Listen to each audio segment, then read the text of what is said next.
இன்னைக்கு நாம டெக் உலகத்துல ஒரு பெரிய கூட்டணியில நடக்கிற சில சுவாரஸ்யமான விஷயங்களை பத்தி பேச போறோம். ஓப்பன் ஏஐயும் மைக்ரோசாஃப்ட்டும் அவங்க பார்ட்னர்ஷிப் பத்தி தான். வால் ஸ்ட்ரீட் ஜேர்னல்ல ஒரு ஆர்டிக்கல் வந்துச்சு சமீபத்துல. அதுல சில முக்கியமான விஷயங்களை சொல்லியிருக்காங்க. இந்த கூட்டணிக்குள்ள என்னென்ன நடக்குது, ஏன் இது இப்போ இவ்வளவு முக்கியமா பேசப்படுதுன்னு கொஞ்சம் ஆழமா பார்க்கலான்னு இருக்கும். சரி, அப்ப ஆரம்பிக்கலாமா? என்ன சொல்றாங்க அந்த ரிப்போர்ட்ல முக்கியமா? ஆமா. அந்த WGJ கட்டர சொல்ற மாரி இந்த 2 பெரிய நிறுவனங்களுக்கும் இடையிலான உறவு ஒரு மாதிரி ஒரு குதியிலே எட்டிடுச்சுன்னு தான் சொல்லணும். இது ஏதோ சின்ன கருத்து வேறுபாடு இல்ல. பல இடங்கள்ல பிரச்சனை வெடிச்சிருக்கு. ஓ, அப்படியா?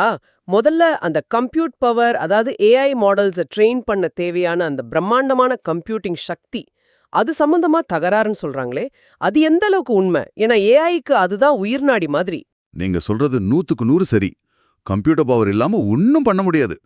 ஓப்பன் ஏஐக்கு மைக்ரோசாஃப்டோட Azure கிளவுட் தான் பெரிய சப்போர்ட். ஆனா அந்த ரிசோர்சஸ் கிடைக்கிறதுல இப்ப கொஞ்சம் பேச்சுவார்த்தையெல்லாம் கொஞ்சம் கஷ்டமா போயிட்டு இருக்குன்னு தகவல். அதோட சேர்ந்து இன்னொரு பெரிய விஷயம் அழிவுசார் சொத்துரிமை, ஐபி ரைட்ஸ். ஆமா, அதுல என்ன பிரச்சனை? குறிப்பா ஓப்பன் ஏஐ வின்சர்ஃப்னு ஒரு கம்பெனியை வாங்கினாங்க இல்லையா, ஒரு $3 பில்லியன் கொடுத்து. ஆமாமா, கேள்விப்பட்டேன். அந்த வின்சர்ஃபோட டெக்னாலஜி, அதோட ஐபிய மைக்ரோசாஃப்ட் கூட ஷேர் பண்ணிக்க ஓப்பன் ஏஐ கொஞ்சம் தயங்குறாங்களாம்.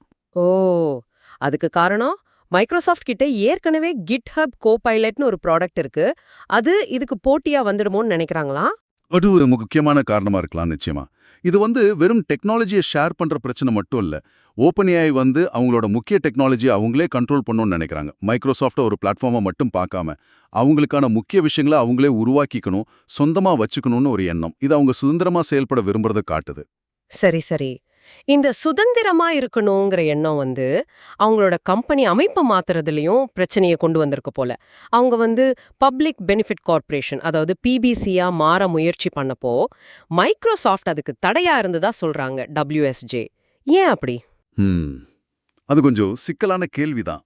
ஒரு பெரிய லாப நோக்கத்தோட இயங்குற நிறுவனம், அதாவது மைக்ரோசாஃப்ட் மாதிரி, அவங்க முதலீடு செஞ்ச ஒரு கம்பெனி அதோட அடிப்படை அமைப்பையே மாத்தும்போது அது தங்களோட கட்டுப்பாட்டையோ இல்ல வருமானத்தையோ பாதிக்குமோன்னு யோசிக்கலாம் இல்லையா? ஒருவேளை அந்த பிபிசி அமைப்பு ஓப்பன் ஏஐக்கு இன்னும் கொஞ்சம் பவர் கொடுத்துடும், மைக்ரோசாஃப்டோட செல்மாக்கு குறைஞ்சிடும்னு அவங்க நினைச்சிருக்கலாம். இந்த இழுகுறி காரணமா தான் போன மாசம் 2 பேரும் மீட் பண்ணி இந்த பார்ட்னர்ஷிப்பையே மறுபரிசீலனை செஞ்சதா கூட சொல்றாங்க. அப்போ நிலைமை உண்மையிலே கொஞ்சம் சீரியஸா தான் போயிட்டு இருக்கு.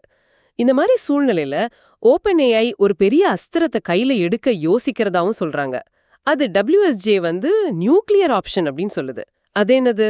ஆமா, அதுதான் இதுல இப்ப பரபரப்பா பேசப்படுற விஷயம். அதாவது ஓப்பன் ஏஐ மைக்ரோசாஃப்ட் மேல நம்பிக்கைக்கு எதிரான போட்டி நடத்தை, ஆன்டி காம்படிட்டிவ் பிஹேவியர்னு சொல்லி இந்த கூட்டணியை பத்தி ஒரு ஃபெடரல் ரிவ்யூ, அதாவது அரசாங்க அளவுல ஒரு விசாரணை நடத்த சொல்லி அழுத்தம் கொடுக்கலான்னு யோசிக்கிறாங்களாம். அடேங்கப்பா, இது நிஜமாவே ரொம்ப அதிர்ச்சியான விஷயம்தான்.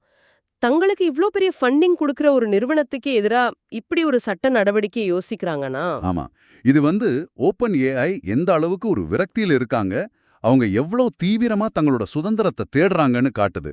குறிப்பா அந்த ஆர்டிஃபிஷியல் ஜெனரல் இன்டெலிஜென்ஸ் AGI வர்றதுக்கு முன்னாடி தங்களோட பாதைய, தங்களோட எதிர்காலத்தை அவங்களே நிர்ணயிக்கணும்னு ரொம்ப உறுதியா இருக்காங்க. ஓஹோ, அதனாலதான் இப்போ சமீபத்துல கூகுள் கூடயும் கூட்டு சேர்ந்திருக்காங்களோ கிளவுட் கம்ப்யூட்டிங்க்கு? மைக்ரோசாஃப்ட மட்டும் நம்பி இல்லாம.